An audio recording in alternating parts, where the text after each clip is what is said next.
welcome to the Future of Identity podcast, where we talk to the people building the IDtech products of tomorrow.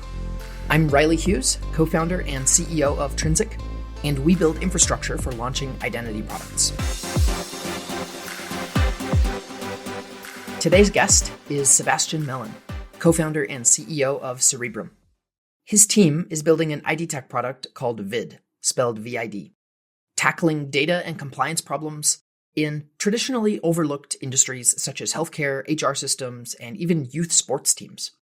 In this conversation, we cut right to some meaty topics, including some of the biggest challenges that IDtech products tend to face, Cerebrum's Trojan horse go-to-market strategy into large corporates, how they've translated self-sovereign identity language into enterprise speak, how they've addressed the chicken and egg problem that exists in their IDtech ecosystem, and so much more. I also think his perspective on how forming strategic partnerships to break into regulated industries will be super useful to other IDtech product builders. I hope that you enjoy this episode with Sebastian as much as I did. His vision for a self-sovereign identity where people no longer need to trade off safety and privacy left me feeling inspired about the future of identity. And now, onto the episode. Sebastian, welcome. Thank you for having me. It's great to catch up. We met, a year or two ago, and I've always looked to Cerebrum as a company who is doing something pretty unique in an industry that is, forgive me if you would characterize it differently, but an industry that's a little bit unsexy to probably most people, right? For sure. I'd love to hear a little about your story. How did you land here? I think you've got a little bit of a unique background and one that makes you maybe nicely suited, but maybe unexpected to tackle such an industry. That all started back in, I guess it's now 2018 when I founded my first startup, which was called Assemble. Basically, what we did there was we built blockchain-based tools for timestamping the provenance of different kinds of research data. So what that would allow a researcher to do is say, I came up with this invention at this date, here's proof, and they could log that without publicizing it. So it was sort of a private way to keep track of the history of your research. That was a successful startup in the sense that we had users, but it was not a super successful startup in the sense that we got basically to break even, but it wasn't a lucrative business. Eventually, I realized that a lot of the technology that we built related to identity. Through a story of a lot of serendipitous events, I ended up co-founding Cerebrum with my now CTO, Lance, and another business partner of ours who runs a large company in the employment and compliance space. Basically, we spun out Cerebrum with the goal of verifying all kinds of data using some of the principles that I built in blockchain verification of timestamp history. And so we leveraged that technology, put it into a few different existing legacy platforms, sort of enterprise grade platforms for verifying the provenance and legitimacy of different kinds of data. And then we also started spinning that out into different angles. And the first one that we really found success with was with COVID. A lot of organizations were having trouble verifying COVID test results. And there were also some regulatory demands placed on, for example, testing facilities at airports to make their tests verifiable at other locations. And so we realized, this is a great use case for some of the technology that we built. None of this was strictly verifiable credential technology, but we were able to use it to verify COVID tests. So we'd place a QR code on a COVID test. Anyone could scan that. It would pull up a web app that would communicate with a blockchain backend and verify the hash of the data in a private way, essentially, and confirm that that COVID test was legitimate and had been issued by a legitimate party. From there, we basically developed this from a basic concept of verifying paper documents into a much more enterprise-grade system where we now deal with all kinds of credential information, everything from vaccination cards to food safety license certificates to background checks and government-issued identity. So the end goal that we're driving to is where every applicant, let's say to a new company or a volunteering position, has a digital wallet. And in that digital wallet, they can have all of the necessary information about themselves. That means a background check, a credential that they may have undergone some safety training, a COVID vaccination perhaps, and then any other kinds of credentials that might need to be associated with that user's identity. So it's really driving in that digital wallet direction, but from a more enterprise kind of perspective. That was a really helpful introduction. One of the big challenges IDtech product builders face is overcoming the cold start problem or the chicken and egg problem. You can imagine, of course, wouldn't it be wonderful if I could go to the airport and scan my digital COVID vaccine card? But unless consumers have that already in their wallet, it's unclear how to sort of overcome that bootstrapping problem that exists. You've compiled some sort of Lego pieces together in a bit of a novel way, maybe to help address that problem. I wonder if you could speak to that a little more and speak to one of these employees that you alluded to, or an applicant or a volunteer or whatever. What does it look like for that person? I'll set the stage a little bit and give you an idea of what it looks like today. Let's say if I'm an applicant to Fortune 500 major pharmacy chain, for example, I might need to come in and provide a lot of different forms of information about myself to start. That includes a lot of PII, social security number, date of birth, addresses, names, so on and so forth. The purpose of a lot of this information is to run background checks and other checks on that person. All of that data is collected up front, and it's usually run through a lot of legacy enterprise systems that connect to different data vendors. This data is pulled in from all sorts of different databases, locations around the US in this case, from different county courthouses. And really that whole process is taking a lot of unnormalized data and turning it into a sort of normalized data that can be applied to the individual. And then that might be the first part of the screening process. So now I know this person's generally pretty good, and I can bring them on. The next step might be to check that they have all of the required data. They have, a license, they have a certification, they have a certain type of training, for example. And all of these regulatory requirements vary and differ by state, county, jurisdiction, and so forth. So a lot of our existing partners today do all of that process on the back end. And they compile regulatory lists, compliance lists, what needs to be done per jurisdiction, per job position, per employment type, and how do we fulfill those requirements? Now, all of that's great. And in most of these ecosystems, that process works pretty well. But there's also a lot of inefficiency in that process because, for one, sometimes you have people who are moving between positions and they've already completed all of these requirements 6 months earlier. They may already have their background check and all of their credentials verified by another pharmacy chain or another trucking company. And now they need to come in and spend a month redoing that whole process, supplying all of that credential information again. It's very inefficient in that way. But there's also another problem, which is that usually all of this data is very loosely tied to the individual. And what I mean by that is there's really no core concept of a user having a verified identity in most of these employment systems. A user is represented as, a social security number in one place, an employee ID in another place, and first and last name and date of birth in another place. And those are the unique identifiers of that individual. What that means is all this data floats around and it's not really attached to anybody or anything, and it lives in all sorts of different spreadsheets and HR systems. No one's really provided a product where a corporation, let's say, or an organization can come in and get someone to get a base verified identity. All right, now we know who this person is. We verified their government issued PII. We've confirmed that with, let's say, for example, a biometric qualifier, like a selfie to match with the photo on the ID. And then we've taken in ancillary information to verify that once more through, let's say, credit bureaus, like a social security number. So what we built in Vid is a product that does that. Before a user applies for an employment position or a job within an organization or a volunteering position, they go through our Vid app and they, first of all, verify their identity, scan front and back your ID card.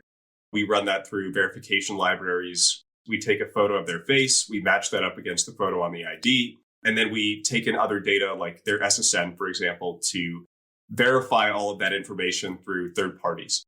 So now what we've done is we've given the user, first of all, a login, and second of all, a login that's tied to a verified identity. And that's really what our Vid product is. Now from there, because we have this basis, we have a strong identifier for that user, we have an account that's tied to their verified identity, we can take that and sort of tie all other kinds of credential data to that base verified identity. And the power of that is that you no longer have all this information floating around, not knowing who the person is. I can't go into any specifics on the enterprises that we work with because a lot of this is confidential or NDA bound. But, we've worked with very large companies in healthcare, in staffing, transportation, so forth, also volunteering, things like youth sports. And all of them share the same problem. It's really applicable to employment, volunteering positions in general throughout the US. That's what VID was made to address. How do you tie credentials to a verified identity? And then how do you enable that user to store that credential data? VID is an identity verification product first, and then a digital wallet for credentials second. That's sort of how I'd summarize it. So in a few years, my daughter will be old enough to play youth sports. If I wanted to volunteer where she's doing that, the place would ask me to get the app. I would download it and do a couple of verifications. What comes next? There's another flip side to this, which I think is even more exciting, and that's the potential that this enables in the future. As you mentioned, you're a parent, you're coaching for youth soccer, and you've verified your identity, you've gotten those credentials in your VID app. I now have a verifiable credential on my phone. And what that is it's basically a scannable QR code that someone else with the app can scan to verify my status. But more than that, it's a bundle of data that's issued by a trusted issuer. In this case, let's say it's the background screening company and Cerebrum. And what that means is that I can pass that data along to any other party that might need verification, and they can still trust that it's legitimate without running their own verification process. Unfortunately, we're not fully implemented with verifiable credentials at this stage. That's where we want to get. The beauty of this is that it's incredibly efficient in comparison with existing processes. So let's say, I believe you have 2 children right now, correct? That's right. Let's say, your second child also goes into youth sports and you're doing soccer and hockey and basketball and baseball, right? Maybe you're going to have to verify yourself for 4 different leagues or 4 different organizations. Parents, and especially coaches, volunteers, actively involved people who might work at a school, a few different youth sports organizations, and another volunteering program, they're going to have to go through the same repetitive background screening process 4, 5, 6 times. And that duplicates cost and effort and time. It's just massively inefficient. With the VID app, you just walk up to a new organization and you say, hey, I'll share a presentation of my background screening credential with you and my training credential. And you can get this verifiable presentation, immediately verify it was issued by a trusted source. And then you save money, I save time, and we all jointly save a lot of effort. That's sort of the long-term future of VID. And we see that applying not only in volunteering, but also in much more complex scenarios like travel nursing or physicians who might practice at multiple locations. Oftentimes, these screening and verification compliance processes are very expensive.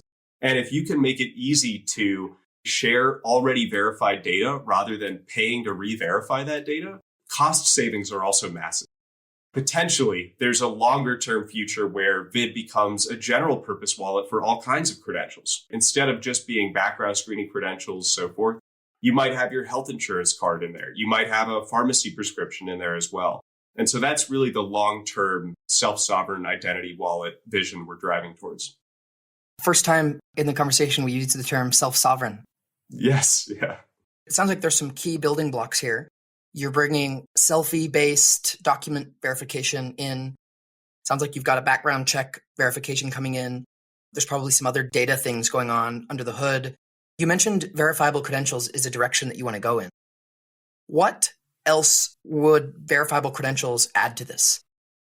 Before I can answer that, there's a problem that I need to address too in existing circles, let's say like of enterprise employment data. Most of this data right now is not in the state to be a verifiable credential. I think that's the most complex part of this whole industry and of a lot of these legacy systems. Perhaps the biggest advantage of a verifiable credential, beyond the verification and all of those other great things, is that it enforces a lot of thought about the structure of the data. Right now, a lot of this data is not only unstructured in an organization.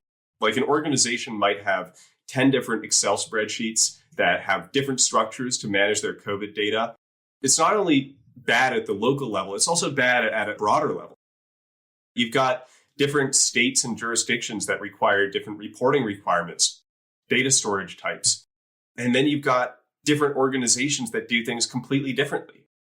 They might record a background check in a completely different way from another organization. Their reporting standards might differ completely. So I think work that needs to be done before we can embrace that self-sovereign identity future is figuring out what data is actually important. What does the structure of that data actually look like? That's perhaps the biggest advantage of verifiable credentials is they force people to think like that. How can this data be reused? How can it be portable? How can it be interoperable between organizations and more borders? But getting to that stage requires a lot of thought, effort, understanding, and it doesn't scale very well to start because all of this data right now at the core is actually unstructured. So for example, if we go into the core of background screening data, every single courthouse in the US essentially stores this data in a different format. Some might store it on CD-ROMs, some might store it on paper, some might have a digital access system, and they all name different cases differently.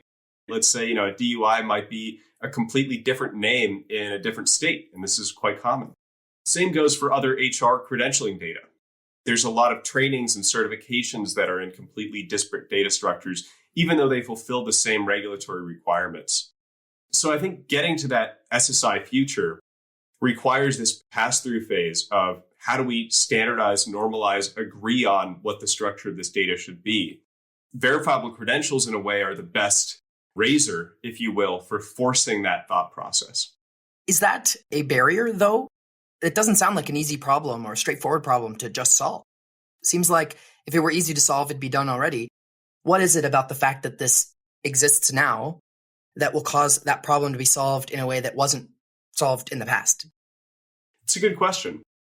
One of the biggest advantages of verifiable credentials is that they offer a lot of other advantages. And right now, at least to date, there hasn't really been a strong incentive or reason to move into this direction. As an enterprise, I have no incentive to normalize my data to standards that fit with other enterprises around the US because I'm my own enterprise. I'm not going to benefit from a big standardization effort. What verifiable credentials offer is a convincing and compelling argument, if it's presented correctly, for that standardization effort.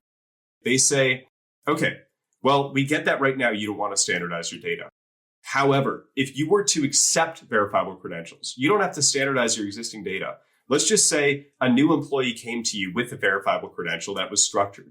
If you were to accept that, that would be a direct bottom line benefit to you in terms of staffing, time, cost, whatever else. That's an argument that an enterprise can understand. And in that way, self-sovereign identity can be presented as a very good business decision.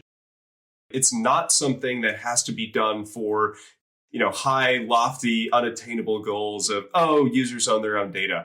I'm an enterprise. I don't care about users owning their own data. I want to make money. I want more people in my organization. I want to have faster throughput. Interestingly enough, all of those lofty goals of self-sovereign identity make it a lot easier to appeal to that enterprise goal as well. If I say, okay, users own their own data, the enterprise says, great, what does that mean? You say, it means that the data is more portable, the data is more likely to be up to date because the users update their own data, and it's more likely to be correct because it was verified and bound directly to that user's verified identity. Enterprise says, great. You say the data structure is formatted and it can be traced back to the issuer. The enterprise says, great, what does that get me? You say, it gets you lower time to staffing because you don't have to re-verify existing data, faster onboarding, and potentially less cost in verifying that data. Every individual goal that SSI has, we've been learning how to rephrase into enterprise speak. And that process is not fast, but I think a lot of the appeal of SSI, when phrased properly, is actually very appealing to, let's say, your average enterprise consumer. It's almost a quid pro quo kind of argument of like, wouldn't it be great if you could accept these credentials this way? The answer is, of course, yes, I'd love to verify a user in a quarter of the time, a third of the cost, or whatever. It's almost like the classic, how do you find a good spouse? You become a better person yourself. It's like, how do you accept structured data like this? Well, first, you've got to create a system that can accept this structured data, which means you got to structure your data to begin with. Right. Am I thinking about it the right way? That's the process in an ideal world. And I think that is still the guiding framework. We also provide enterprise software that helps you manage this structured credential data. That's sort of our pitch from the enterprise perspective. They understand that. There's always complexities here. And I think a lot of those are, unfortunately, oftentimes more political than they are good arguments. I work with a vendor that takes me out to eat nice dinners once a month, and they manage all our HR data, and we're good to go. Maybe the other one is I'm in HR or I'm in this division, and I see this as a threat to my position, perhaps, because I right now manually enter and store all this data. And that's a kind of job security. That inefficiency is a job security. And so this can appear maybe a little bit threatening. And then even at the higher levels of decision making in all kinds of organizations, I think there is a really big concern about privacy. Even if you explain how the technology works, whenever people hear verified identity, scanning your government ID, take a selfie and we'll match that with your photo, all of that sounds frightening, and I can understand that. So I think there's a number of other sort of less technical, more political barriers to adoption in that sense as well. Yeah, that's interesting. This strategy that you sort of alluded to of offering enterprise-grade software to manage data reminds me of the story of OpenTable, where they offered a SaaS product for restaurants to manage the bookings and reservations at the restaurant. Once they had enough restaurants using that SaaS product, that's when they opened up the other end of their now two-sided marketplace, where consumers can now book reservations directly through their product.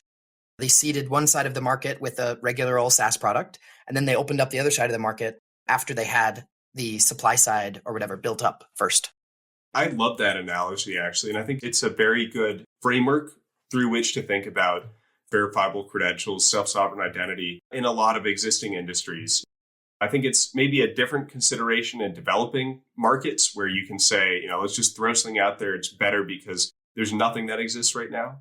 In a lot of these organizations that have existing systems, those systems fulfill a lot of important purposes. It's not, let's say, table booking. It's keeping track of who's getting employed and who's not, what the decisions on those people are, things like that. And so managing a lot of that, replacing a lot of those systems, and I don't want to say this in a bad way, but almost hoodwinking those enterprises into adopting SSI. Trojan horsing? Trojan horsing, that's a better term, is a very interesting way to go about it. It's not that you're being deceptive. You're not saying, oh, we're going to give you enterprise software and then slip it in the back. But you're saying, we're giving you a framework that works today. And here's these other advantages. And the interesting thing is, when you make that pitch, at least through what we've found, most enterprises really disregard those longer term advantages of SSI. You can woo them by short term, slightly better basic software. But there's a few people in most organizations, and I think Clayton Christensen speaks about this in different ways, about those early adopters, that 5% of your population. And you notice them when you are in enterprise sales conversations. They see it and they're like, wow, this is going to be big. Finding those organizations that are potential to be early adopters and then also appealing to legacy requirements is, I think, a playbook for success for any IDtech company that wants to go in that self-sovereign identity direction. I like that a lot. Your first startup was related to data. This conversation's ended up circling back to essentially talking about data as the core problem to be solved before verifiable credentials can scale. At the same time, I'm thinking about the kinds of problems that you're talking about solving in compliance and things like employment and some of these areas. I want you to connect the dots for me. As you were looking at identity broadly, how did you segment which use cases would be suitable to tackle first? And how did both the industry vertical fit and also the current state of data in those industries factor into your overall calculus of where you'd spend your time as Cerebrum? This is something that we thought about a lot because there are a lot of very compelling consumer applications, more B2C, let's say immediately scalable growth curves that you could take. And I think all of those are still very compelling. I encourage any founder who's interested in IDtech to pursue them. I think identity as sort of a greenfield market in that sense is very, very open. Ultimately, for us, it came down to a number of different things. One was that we had partners who had very good existing bases in these markets. We can get access to conversations with a lot of these enterprises that, let's say, smaller startups might struggle with getting.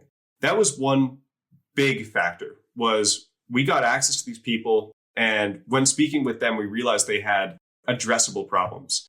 But the other piece of it is that this is maybe one of the biggest applications of identity, even though it's a very hidden one. I think even most people who go through these processes don't realize how linked to identity the employment process is. And that's because the whole employment process today is very opaque. You're an applicant, you just submit your data into some portal, and you don't really know what happens with it after that. And there's a big chasm of complexity that once you open it up, you realize can be really completely reformatted.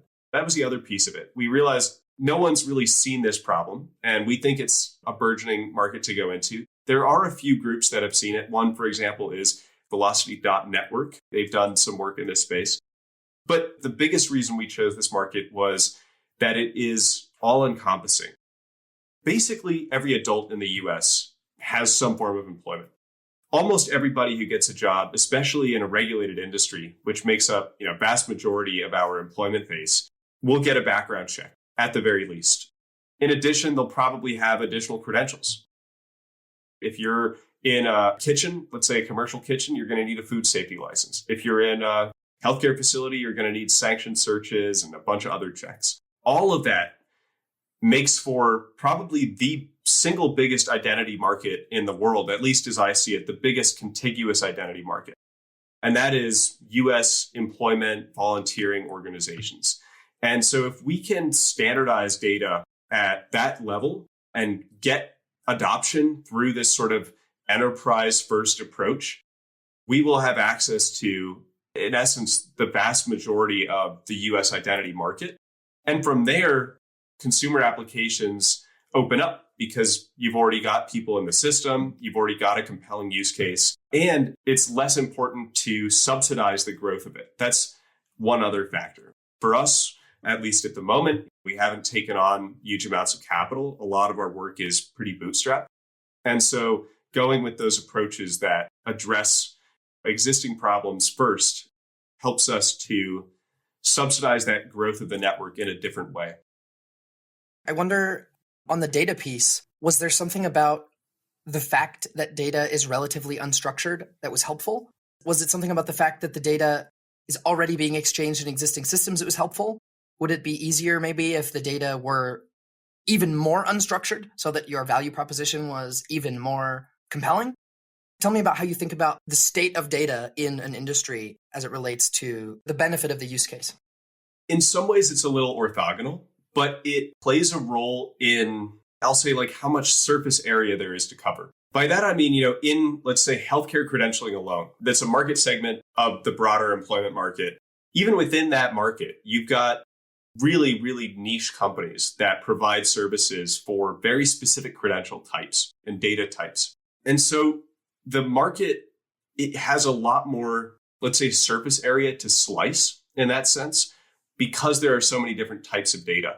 You could go into finance, you could go into transportation, and then even within transportation, you've got airplanes and you've got trucks and you've got freighters. And there's so much surface area to cover that you can find a valuable market vertical and scale from there more easily, I would posit, than in like a consumer market where, let's say, consumer verifiable credential SSI applications, there's many, but maybe one common one that I hear about is like tickets to events. That's so apparent, and there's so many people who are already aware of that problem and probably working on it in different ways Versus you go into healthcare and you say, we're going to focus on food safety license certifications in 4 different states, and we're going to really get that down, and then we'll scale verifiable credentials from there.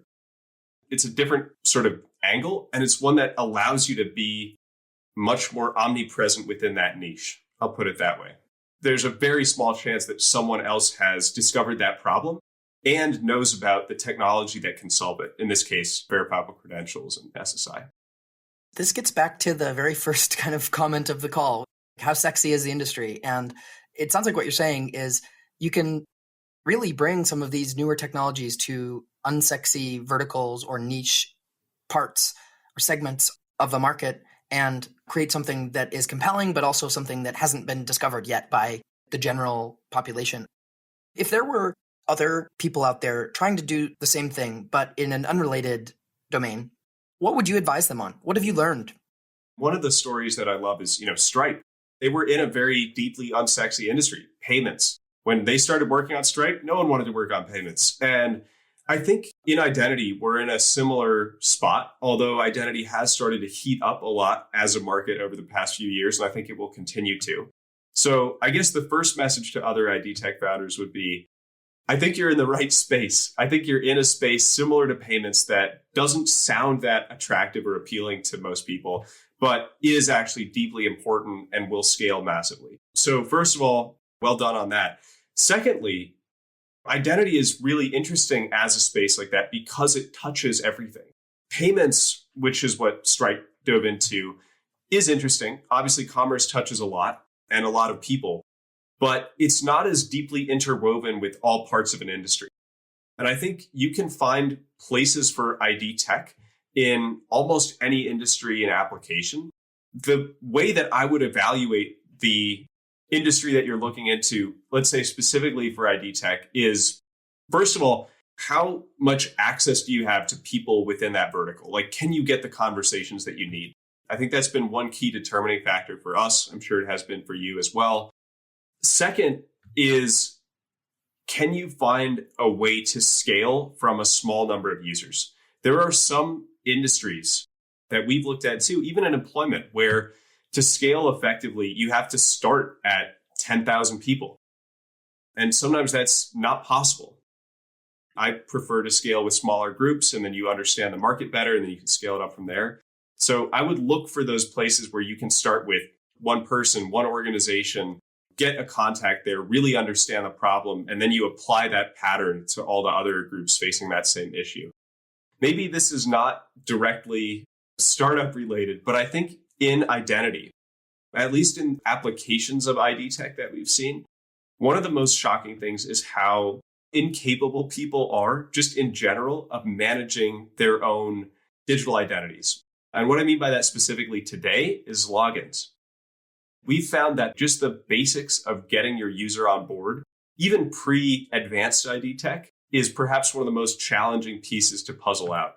So I would encourage anyone who's starting in, let's say, a consumer application of IDtech to really understand that user experience if they're interacting with end users before they try and scale that too much.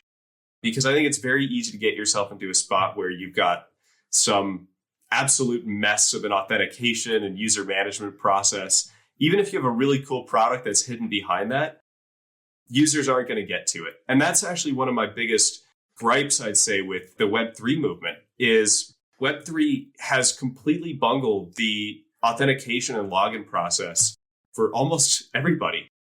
There's very few normal people who have the time to understand why they need a 24-word mnemonic and why they need to store that in their safe and never tell it to anybody. And so solving those really base UX problems around self-sovereign identity, IDtech in general, I think is massively important. And if you do it right, will also bring you perhaps the biggest returns.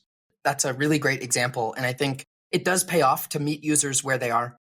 There's definitely a promised land that a lot of us see in the distance. But sometimes you've got to hold people's hand and guide them there. Start with something today that they understand and move along with them over time. I appreciated your comments on Stripe. I was just listening to somebody talk about how at Stripe, it was an unsexy problem. They couldn't get people to want to work on payments. So they just said payments is a really hard problem. So just come work on this hard problem. And that was how they got people to start working on it at first, was just they got smart engineers to work on a hard technical problem. I think identity is in a similar boat, talking about how, man, look how bad this is right now. Why isn't it better? Well, it's because it's really hard.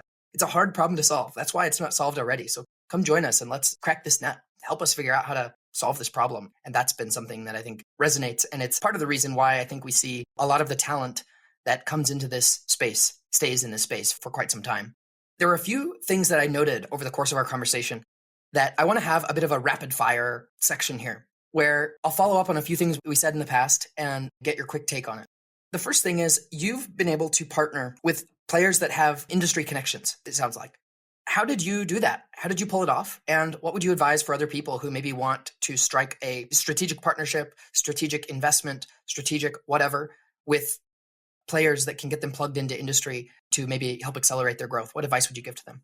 The simplest way I could distill that is find smaller companies that provide services in the space that you're looking at. Like, for example, background screening or whatever it is, and contact the companies in that space that appear to be doing the most forward-looking things, at least from what you can see publicly, and say, hey, we've thought of a way to apply IDtech to this space. We've got a product we'd love to try. We'd like to partner with you, maybe get an LOI in place, and we'll build this product in 3 months. We'll MVP it with a few of your initial customers and scale it from there. And I think a lot of SMB kind of businesses are very receptive to that, because in large service markets and industries, there's a ceiling of enterprise, and then there's a lot of SMB companies that address the same problems. They just may not have that breakthrough moment, and you can offer them that if you do it right. Great advice. You've taken some things that are frequently said in the self-sovereign identity circles and rephrased them for enterprise speak. A lot of the result of that process are probably some specific phrases that tend to resonate with your specific audiences. Probably some phrases that maybe you've worked hard to learn over time.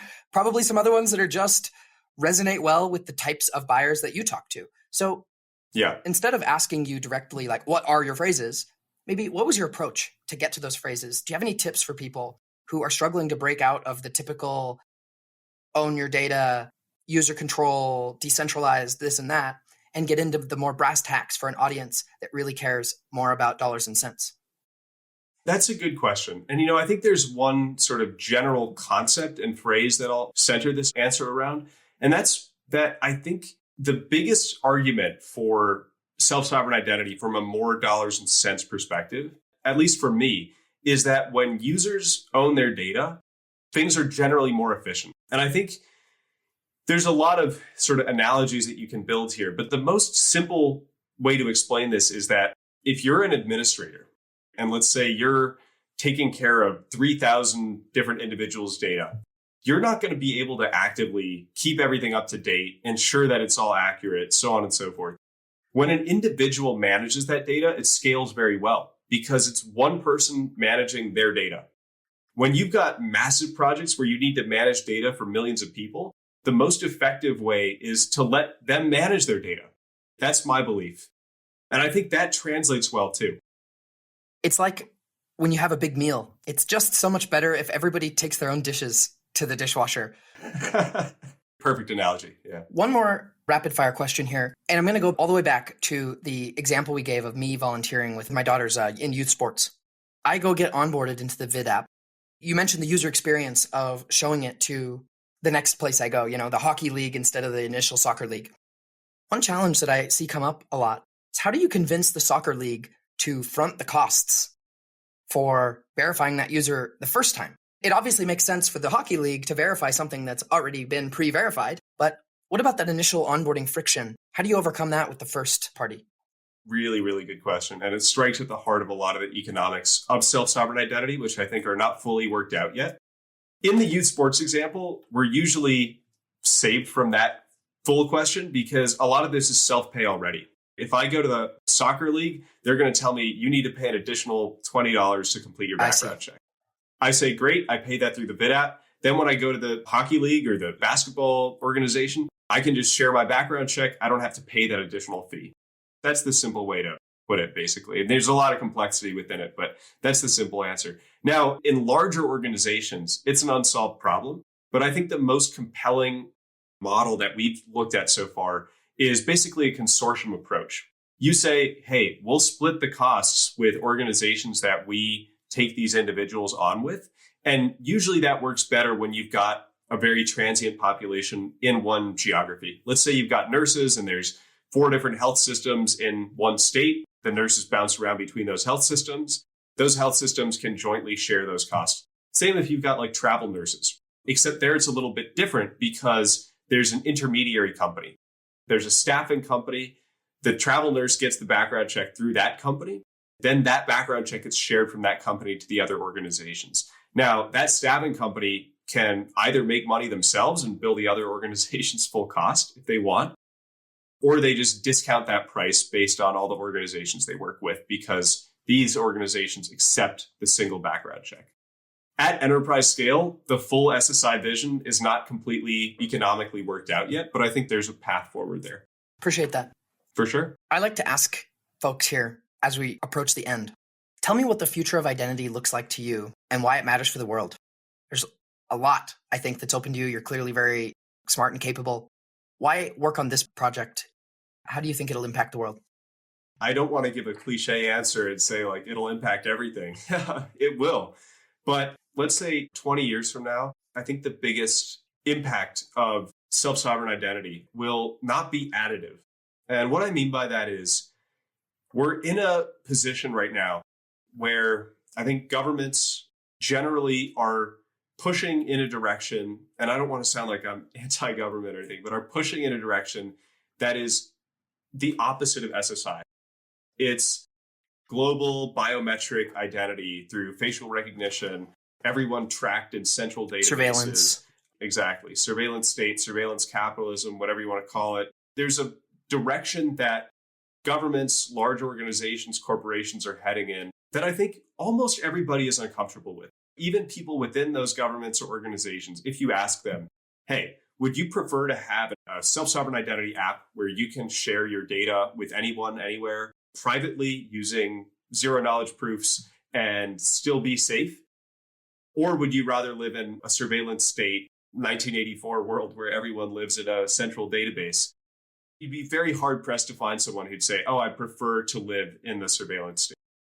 And I think the beauty of self-sovereign identity is we can get a lot of those advantages in a private way. And that's actually one pitch deck item that we use a lot to organizations and to people who ask privacy questions is we believe we can have safety and privacy together. The beauty of identity technology like this is that they're not exclusive. I think it's often presented as a dichotomy. You can have safety, you can have privacy. No, you can have safety and privacy. And so I think that's really the biggest reason that this technology is important to build and to fight for. Wow. That's a pretty compelling vision. I appreciate that. It makes me excited about the future of identity. No doubt about it. Sebastian, it's been great chatting with you, catching up, hearing more about Cerebrum and the product that you've built. Do you have anything to plug? If people want to get in touch with you, if people want to collaborate or meet you, where can they find you? I'm on Twitter and most social medias at Seb Mellen. That's just my name, SEBMELLEN. Would love to connect with you there if you want to shoot me a question directly or something. And then our company is Cerebrum, CEREBRUM.com. And, if you'd like to get in touch with us, we have a contact page there. And if you're an enterprise looking to work with us, we'd love to work with you. If you're someone who just wants to learn more about what we're building or try out the Vid app, we'd be glad to set that up. Wonderful. Well, thanks everyone for listening. You can find us on YouTube, Apple, Spotify, and wherever else you listen to podcasts. Feel free to reach out on Twitter at Trinsic_ID or to me directly at Riley P. Hughes. And visit Trinsic if you're interested in building the IDtech products of the future. Subscribe to get new episodes as they drop. Thanks everybody for listening.